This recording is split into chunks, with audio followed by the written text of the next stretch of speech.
கவர்னரோட எல்லா ஈவெண்ட்ஸ்லையும் பார்த்தீங்கன்னா ஃபஸ்ட்டு வந்தே மாத்திரம் தான் பாடணும் அப்படின்னு சொன்னாங்க.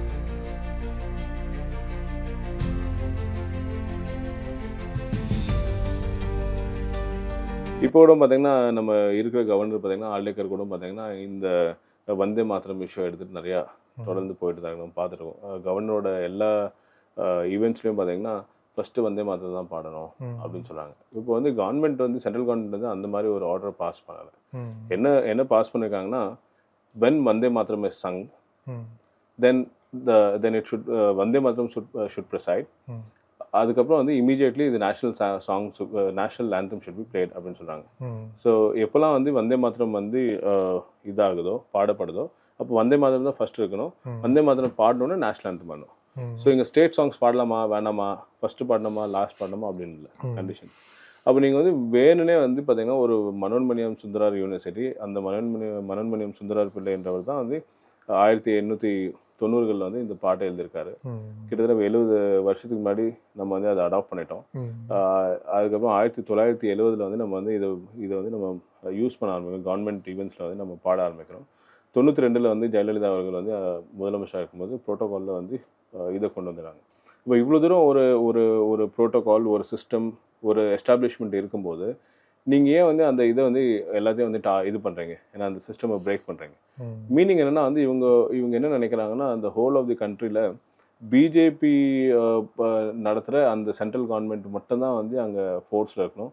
No opposition parties, no federal structures, no state powers, no local body powers, இதெல்லாம் ஒன்றுமே இல்லை. இது எல்லாத்தையும் வந்து கம்ப்ளீட்டாக அபாலிஷ் பண்ணிடணும் அப்படின்ற எண்ணம் தான் அவங்களுக்கு.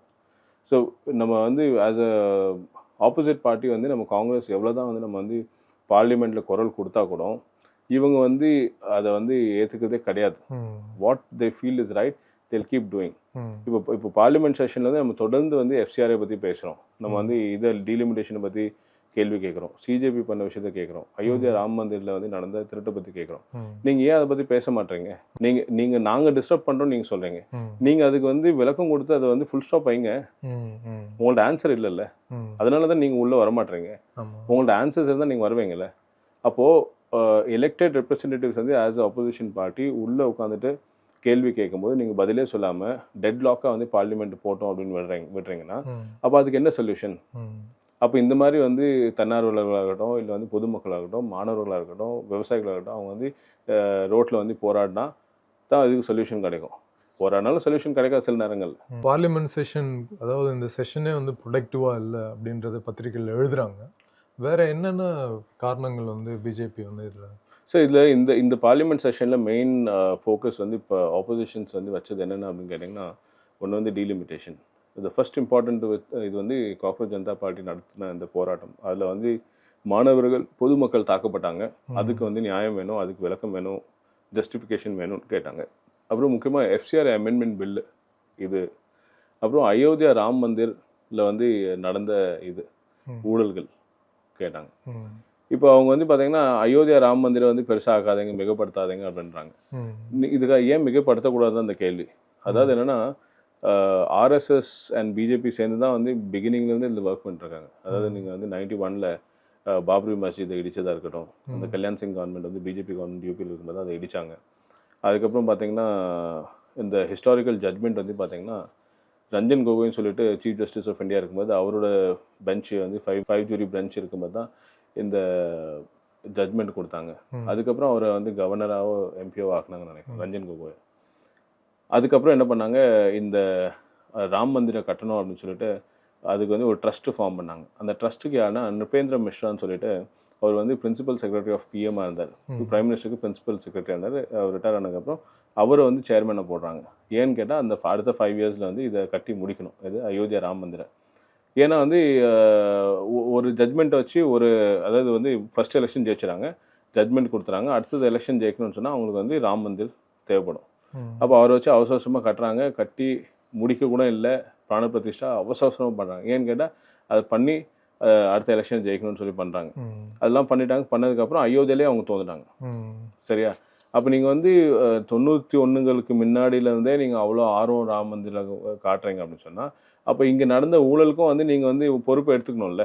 எல்லாத்துக்கும் நீங்கள் கிரெடிட் எடுத்துக்கிறீங்கன்னா அப்போ நீங்கள் நடந்த ஊழலுக்கும் நீங்கள் பொறுப்பு எடுத்துக்கணும்ல. அப்புறம் பார்த்தீங்கன்னா எஃப்சிஆரே பார்த்தீங்கன்னா நம்ம 1976 வந்து அன்னைக்கு இந்திரா காந்தி கொண்டு வந்துட்டாங்க. அது கொண்டு வந்ததே வந்து அந்த நேஷ்னல் இன்ட்ரெஸ்ட்காக, இந்த இந்த வர பணங்கள் வந்து மிஸ்யூஸ் ஆகக்கூடாது அப்படின்றதுக்காக தான் அந்த எஃப்சிஆர்ஐ கொண்டு வராங்க. 2010 வந்து எஃப்சிஆர்ஐ வந்து பாஸ் பண்ணி எஃப்சிஆர்ஐ வந்து யூபிஏ கவர்மெண்ட்லேயே வந்து அதை எனேபிள் பண்ணிட்டாங்க ஆக்டை. அது வந்து போயிட்டு தான் இருக்குது. இப்போ எல்லாமே டிரான்ஸ்பரண்டாக தான் இருக்குது. உங்களுக்கு எவ்வளோ ஃபண்ட்ஸ் வருது, அட்மினிஸ்ட்ரேஷன் பர்பஸ்க்கு வந்து நீங்கள் ஃபாரின் ஃபண்ட்ஸ்லேருந்து 20% தான் வந்து அட்மினிஸ்ட்ரேஷன் பர்பஸ் யூஸ் பண்ணது கேப் வச்சுருக்காங்க. நீங்கள் வந்து யூட்டிலைஸ் பண்ணுற மணியை வந்து பார்த்தீங்கன்னா நீங்கள் ப்ராப்பர் அக்கௌண்ட் பண்ணி சார்ட்டர்ட் அக்கௌண்டன்ட் வந்து ஆடிட் பண்ணி அதை வந்து சீல் பண்ணி டேக்ஸ் ஃபைலிங் பண்ணி டிரான்ஸ்பரண்ட்டாக அவங்களோட வெப்சைட்ஸில் வந்து வைக்கணும், காட்டணும் அப்படின்னு சொல்கிறாங்க. ஃபார் பீப்புள்ஸ் இது டிஸ்க்ளோஷர் பண்ணுன்றாங்க. எல்லாமே இருக்குது. இதை தாண்டி நீங்கள் வந்து இவங்க என்ன கொண்டு வராங்கன்னா, இவங்க வந்து எல்லா மைனாரிட்டி ஆர்கனைசேஷன்ஸ், கிறிஸ்டின் மைனாரிட்டிஸ் வந்து ஒரு செக் வச்சு எல்லாத்தையும் வந்து ப்ராப்பர்ட்டிஸ் அசட்ஸ் எல்லாம் வந்து இவங்க வந்து சீஸ் பண்ணணும் அப்படின்றது தான் இதை கான்ஸ்பிரன்ஸாக நம்ம பார்க்குறோம். அதனால தான் வந்து ஆப்போசிஷன்ஸ் வந்து ஸ்ட்ராங்காக எதிர்க்கிறாங்க.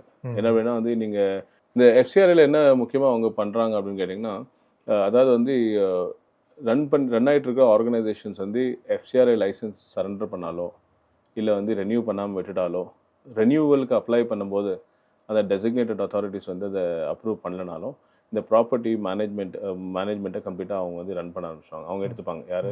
கவர்மெண்ட்டு. அது எது வரைக்கும்னா வந்து இந்த டெம்பரரி இன்டரிம் பீரியட் வரைக்கும் எடுத்து ரன் பண்ணுவாங்க. இப்போ ரன் பண்ணுவாங்கன்னா கூட வந்து அந்த ட்ரஸ்ட்டில் வந்து பணம் இருந்தால் அந்த பணத்தை வச்சு ரன் பண்ணுவாங்க. இல்லைனா அந்த ஃபங்க்ஷன்ஸ் வந்து ஃபுல்லாக சீஸ் ஆயிரும். அங்கே இருக்கிற எம்ப்ளாயீஸ், அங்கே இருக்கிற சர்வீஸ் எல்லாம் வந்து ஸ்டாப் ஆயிரும்.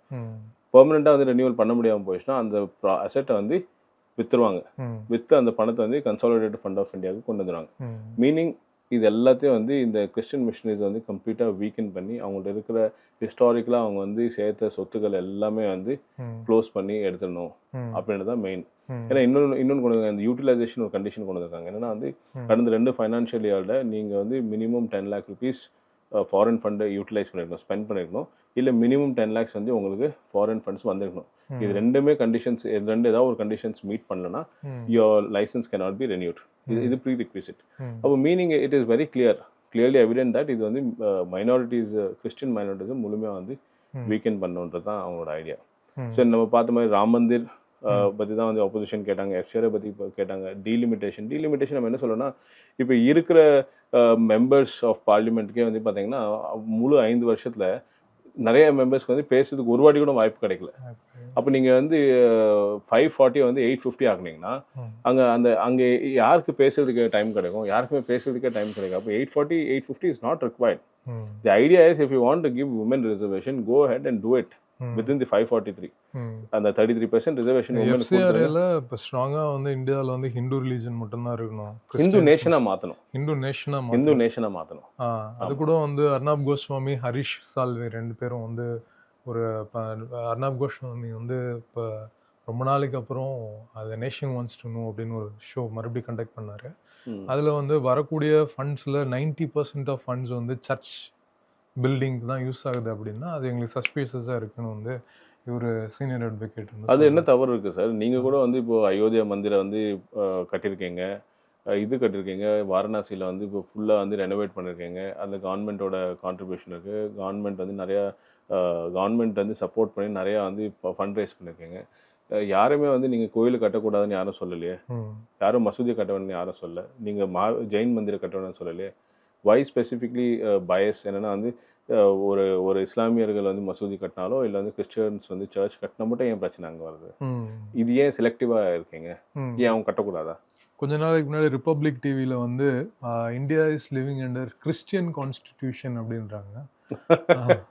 ஆமாம் சார், அது மாதிரி வந்து ஒருத்தர் வந்து பேசியிருக்காங்க. அம்பேத்கர் எழுதின கான்ஸ்டிடியூஷனை கிறிஸ்டியன் கான்ஸ்டிடியூஷன்ன்றாங்களே. ஆமா, அம்பேத்கர் எழுதின கான்ஸ்டிடியூஷனை கிறிஸ்டியன் கான்ஸ்டிடியூஷன்றாங்க. இது நான் ஏற்கனவே நிறைய டிபேட்ஸ்ல பேசும்போது நான் சொல்லியிருக்கேன் சார். இவங்களோட ஐடியா என்னன்னா, இந்த பிஜேபி ஆர்எஸ்எஸோட ஐடியா என்னன்னா, இது வந்து ஹிந்து நேஷனை மாற்றணும். மாற்றும் போது கான்ஸ்டிடியூஷனை தூக்கி வெளியே போட்டுட்டு மனுஸ்மிருதியை கொண்டு வந்து உள்ள வச்சிடணும். மனுஸ்மிருதியை கொண்டு வந்தால்தான். உங்களுக்கு புரியுதா? புரியுது. ஸோ இதுதான் இவங்களோட நோக்கம். அதனால அவங்க பேசுறதா நீங்கள் கேட்கணும். அவர் ஜேர்னலிஸ்ட்னு சொல்றதுக்கே வந்து அவர் வந்து வெக்கப்படணும். ஏன் அவர் ஜேர்னலிஸ்டாக இருக்கான்னு தெரியல. யார்? அர்ணப் கோஸ்வாமி. ஓகே, மிக்க நன்றி சார். தேங்க்யூ. நன்றி.